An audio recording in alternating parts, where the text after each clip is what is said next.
Have you ever heard the phrases love and light or love is love in the New Age community? Well, I have, and I'm even guilty of saying them plenty of times.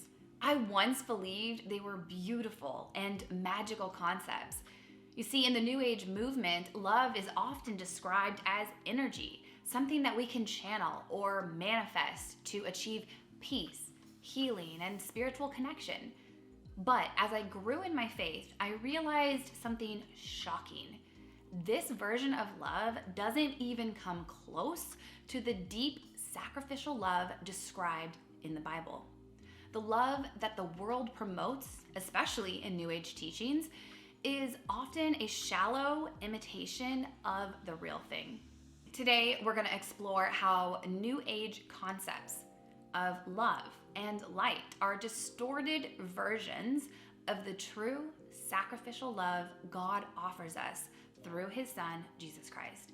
And we'll see how even secular thinkers and authors, while they may be speaking to our human longing, they are often missing the mark on what love really is. In the New Age movement, love is often described as a universal energy or a force.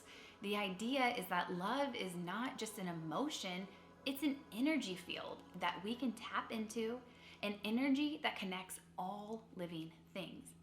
People speak of sending light or spreading love as if it was a force that we can direct or manipulate.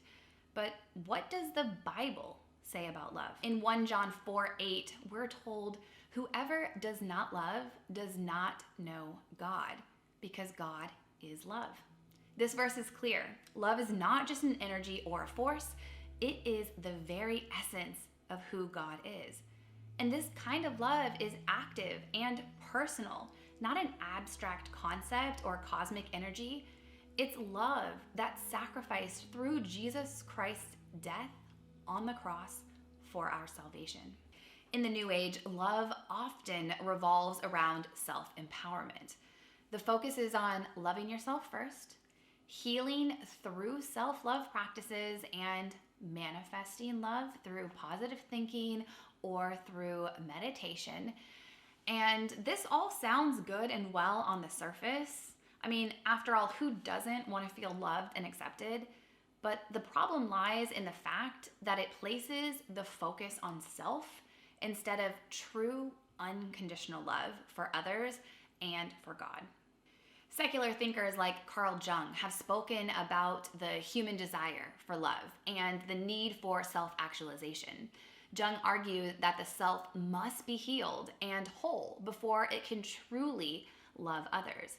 While this has some psychological merit, it misses the mark on the deep truth that love is not about achieving self-perfection or manifesting one's own desires. It's about laying down our lives for others just as Jesus did. In John 15:13, Jesus said, "Greater love has no one than this, to lay down one's life for one's friends." True love is not about what we can get from others or from the universe. It's about sacrifice, humility, and giving. This is the love Christ exemplified. Secular thinkers have also explored love, often seeing it as something to be earned or achieved.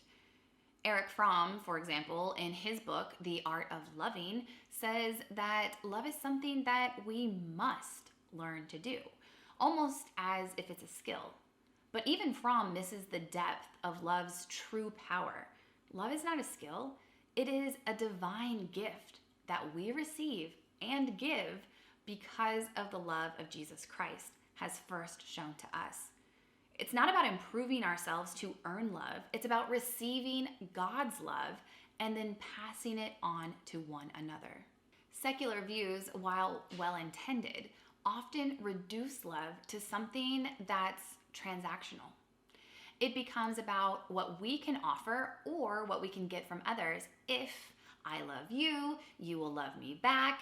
And this give and take idea doesn't even come close to the biblical understanding of what love truly is. Unconditional, sacrificial, and not based on what others can give you in return. The biblical concept of love is not a feeling or an energy, it's a choice. 1 Corinthians 13, 4-7 describes love as patient and kind. It does not envy. It does not boast. It is not proud. It does not dishonor others. It is not self-seeking. It is not easily angered. It keeps no record of wrongs. Love does not delight in evil, but rejoices with the truth. It always protects, always trusts, always hopes, always perseveres. This is the love that God offers us: selfless, enduring, and sacrificial. As a mother and a Christ follower, I understand how hard it is to love like this every day. I have to die to my own selfish desires daily, moment to moment, in order to even try to love my kids in the way that Jesus would have me love them. And I fail at this miserably every day because I need Jesus in my life to fill me with his Holy Spirit and help me to bear the fruits of the Spirit in patience and kindness and love, and to die of selfishness. Selfish things that I want to partake in are my hobbies, like creating videos like this for you, or asking the kids to create space for me so that I can study my Christian apologetics master's degree course. Or sometimes I get myself wrapped up in just the daily household chores, and I have to stop myself and say, okay, what is most important right now? I think these things are important, but I do have to stop and die to those things in order to stop and to be of service, to be present, and to give sacrificially to my children. And like I said, I fail at this miserably almost daily, but it is through the power of Jesus and the Holy Spirit that any wins that I do have, all the honor and glory goes to him, because on my own, I am completely powerless. Sacrificial love means saying no to some of the things that I think I need or want in the moment, or saying no to what I would consider my highest excitement. In order to truly love them, I have to make sacrifices for them. That's real love. And it's a love that only comes through Christ's strength. This is not something that I can do on my own. In the next video, we are going to take a closer look at some of these New Age practices and how they are tweaked just so slightly that they are perceived as biblical truths, and even Christians themselves are being deceived by them, and how it is infiltrating our modern day churches. So you're going to want to stay tuned so that you can discover the sneaky new thought practices that Christians are doing today and how they might be leading on the road to destruction.